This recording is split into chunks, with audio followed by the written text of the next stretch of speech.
Is the buyer getting a loan? What should you watch for? As a seller, if there is a chance your property can be purchased by a buyer who will get financing, it is important you understand this process and its risks to you. Let's go over the typical milestones and the potential issues you might face from the moment you receive an offer until you close on the property.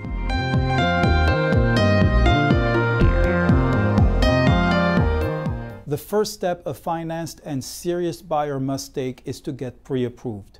As a seller, it is important to make sure that any financed offers you look at have a pre-approval.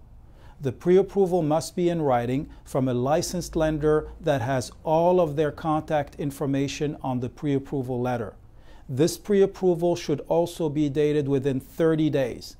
Detail the names of the buyers, the loan amount, and what the pre-approval was based on. For example, the pre-approval might say it is based on credit review, income history, and assets review. The more items are listed, the stronger and more weight it has. A simple pre-qualification that does not list anything or just credit history and score is typically meaningless. As a seller, would you want to waste your time and tie up your property in a contract with buyers who are not pre-approved? You could miss a qualified buyer while your property is tied up with buyers trying to figure things out. Serious and qualified buyers will typically get a thorough pre-approval from a legitimate and competent lender. If you have questions, have your agent call the lender and ask clarification about what the pre-approval is based on.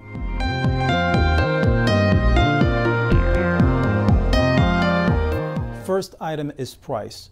During the negotiations with the buyer, it is important to understand that unless the buyer has waived it in writing, the contract will be subject to an appraisal confirming the contract price. So as a seller, remember that if the final price is high and above market value range, there is a strong possibility the appraisal will come lower than the contract price and the buyer could ask for a price reduction or cancel and walk away.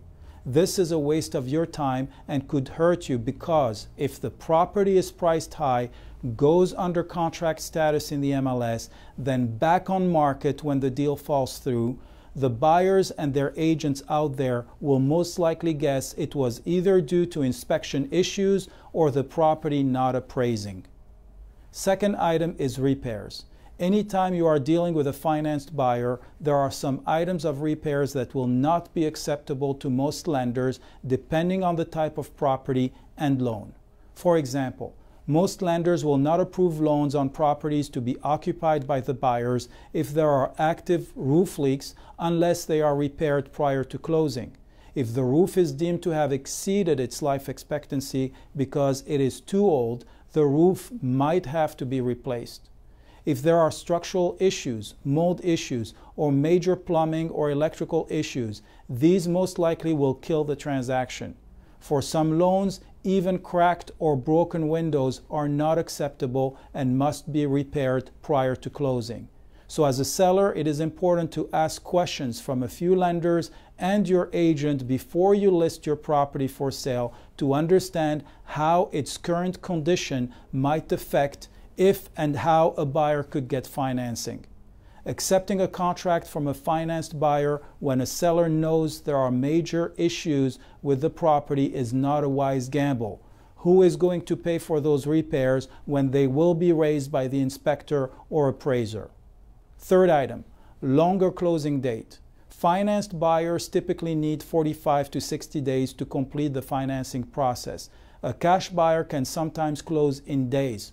So the question is, can you wait, or are there enough cash buyers out there and you don't need to bother with financed buyers?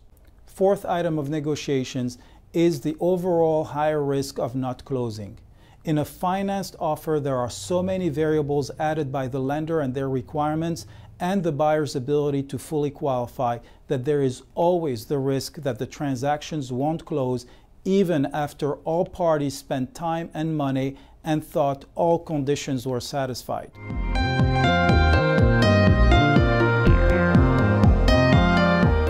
As a seller, you should have thought of these during the negotiation phase and came up with a strategy to address any future issues. For example, let's say the inspections show $5,000 of repairs needed to satisfy lender's requirements. Are you ready to pay for these repairs?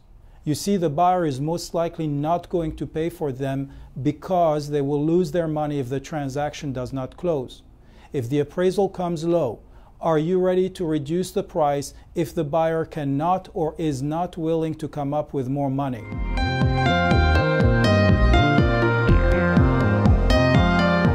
After reviewing all of the information required, and as long as the lender's minimum requirements are met, the lender's underwriting department will issue a loan commitment. Like its name says, it is a formal approval of the loan and a commitment from the lender to fund it as long as all the conditions listed on the commitment are satisfied. This is usually the point where buyers, sellers, and agents can breathe easier because they know that unless something goes terribly wrong, the sale will close. Please understand that the loan commitment conditions might impose repairs and expenses that most likely the buyer will not be willing to pay for. For example, let's assume the title lien and permit search shows open building permits or a title issue. If you want the transaction to close, you will have to incur all of these expenses to close open permits and cure title issues. Another point to understand is that most loan commitments will have some general conditions which will allow the lender to refuse to fund the loan at any time if they are not satisfied. So the deal is never done until the last minute when the loan is funded and money changes hands. The financed buyer's deposit is usually protected and refunded to them if the sale does not close because some condition, which has nothing to do with the buyers, is not satisfied in the loan commitment.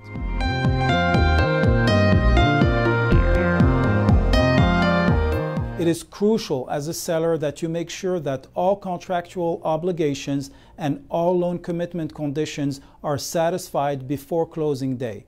Several days before closing, contact the closing agent or attorney and request in writing that they update you on the status of any outstanding conditions of the loan, commitment, and contract that are not satisfied and that may put the closing at risk.